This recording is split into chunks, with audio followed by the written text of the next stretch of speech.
Alors, j'espère que tout va bien chez toi. Déjà, j'aimerais vous prévenir que demain, vous n'aurez pas une méditation de ma part parce que demain matin, je serai en train de soutenir ma thèse, comme vous savez bien sûr. Donc, malheureusement, demain, je ne vous enverrai pas une méditation.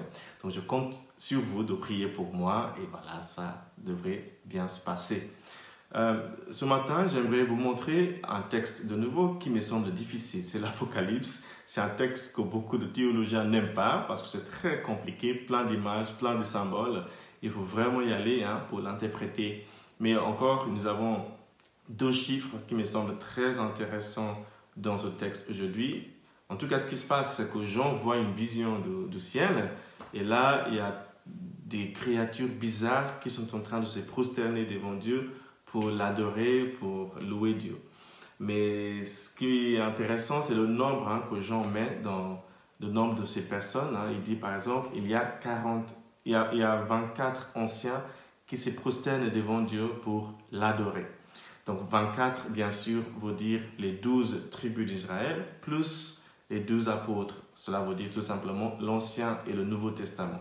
Ça veut dire tout simplement le peuple élu plus l'Église chrétienne. Vous voyez, chrétienne. Donc c'est nous tous, en fait, c'est la création, c'est le monde entier.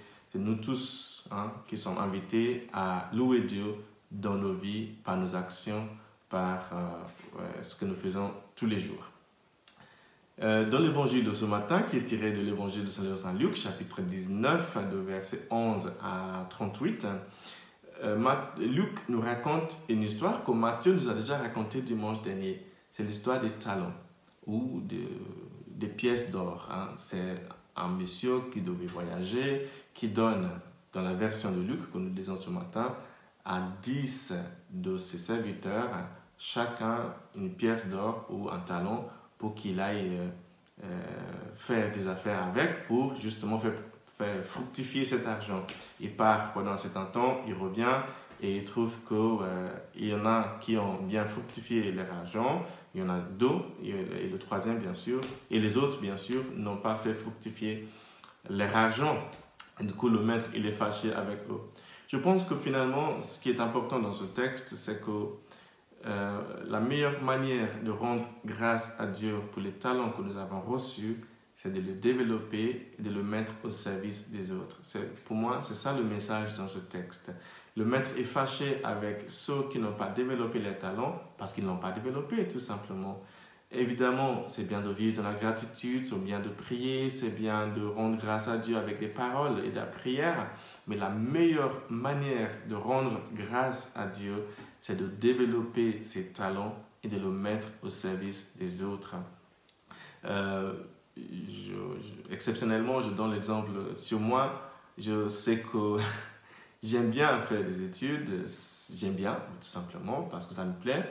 Et j'ai déjà eu de temps en temps des gens qui me demandent pourquoi tu fais autant d'études, tu n'en as pas besoin pour être prêtre.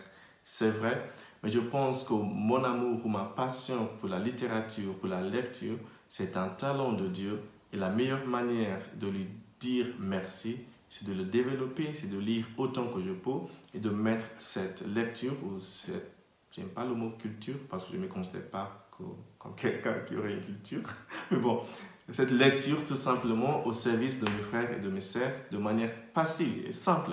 Voilà, je me considère comme un mixeur. J'essaie de lire des grands thèmes, des grands auteurs et de le simplifier. Et je pense peut-être que c'est ma manière à moi de dire merci à Dieu, de rendre grâce pour le don que j'ai reçu.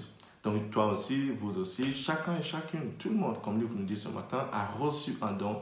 Et la meilleure manière de rendre grâce à Dieu pour le don qu'on a reçu, c'est de le développer et de le mettre au service des autres. J'espère que tu auras une belle journée aujourd'hui. Et n'oublie pas de prier pour moi, déjà tout le temps, mais surtout particulièrement demain. Que Dieu vous bénisse, le Père, le Fils et le Saint-Esprit. Amen.